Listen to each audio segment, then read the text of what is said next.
హరే కృష్ణ. భగవద్గీత 1వ అధ్యాయం 20వ శ్లోకం.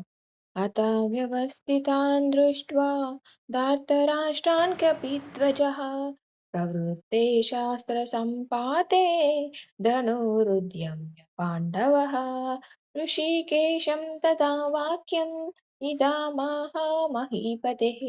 Translation and purport by Divine Grace AC Bhaktivedanta Swami Srila Prabhupada ki jai. ఓ రాజా, ఆ సమయంలో హనుమంతుడిని జెండాను కలిగి ఉన్న రథంలో కూర్చున్న పాండుకుమారుడైన అర్జునుడు యుద్ధానికి సిద్ధమై నిలిచి ఉన్న ధృతరాష్ట్రుని కుమారులను చూసి ఆయుధములు ప్రయోగించబో సమయంలో తన ధనస్సును ఎత్తిపట్టి ఋషికేశుడైన శ్రీకృష్ణునితో ఈ మాటలు పలికెను. భాష్యం: యుద్ధం ఇప్పుడే ప్రారంభం కాబోతుంది. పైన చెప్పిన దాని నుండి అర్థమయ్యేదేమిటంటే, యుద్ధరంగంలో శ్రీకృష్ణ భగవానుని ప్రత్యక్ష నిర్దేశంలో పాండవులు ఊహించని విధంగా సైన్యాన్ని మోహరించడం చూసి ధృతరాష్ట్రుని కుమారులు కొంతవరకు నిరుత్సాహపడ్డారు. అర్జునుని జెండాపై హనుమంతుడి చిహ్నం మరొక విజయ సూచన.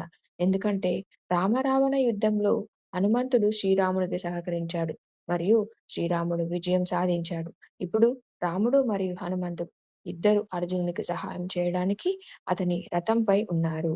శ్రీకృష్ణ భగవానుడు సాక్షాత్తు శ్రీరాముడే మరియు శ్రీరాముడు ఎక్కడ ఉంటే అక్కడ ఆయన నిత్య సేవకుడైన హనుమంతుడు మరియు ఆయన నిత్య పత్ని అయిన సీతాదేవి అదృష్ట దేవత ఉంటారు.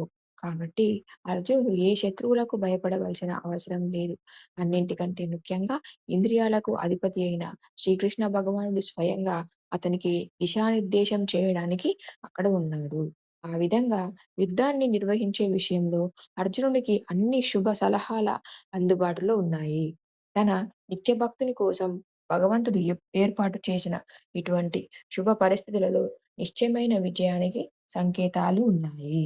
హరే కృష్ణ.